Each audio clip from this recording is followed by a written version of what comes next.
शरद पवार आणि काँग्रेसकडून उद्याचा बंद मागे, राज्यभर आंदोलन करणार तर थोड्याच वेळात उद्धव ठाकरे भूमिका मांडणार।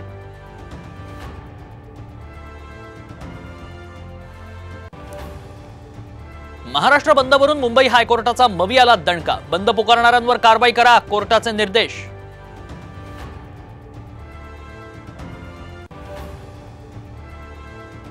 कोल्हापुरात भाजपला मोठा धक्का, समर्जित घाटगेंचा शरद पवारांच्या राष्ट्रवादीत प्रवेश, कागलमधल्या समर्थकांच्या मेळाव्यात घाटगेंची घोषणा।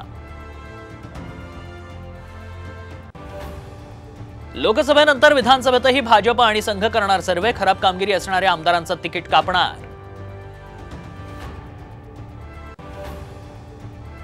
नेपाळमध्ये काठमांडूत भाविकांच्या बसला अपघात, महाराष्ट्रातल्या 16 भाविकांचा मृत्यू, मदत आणि पुनर्वसन मंत्री अनिल पाटील नेपाळ सरकारच्या संपर्कात।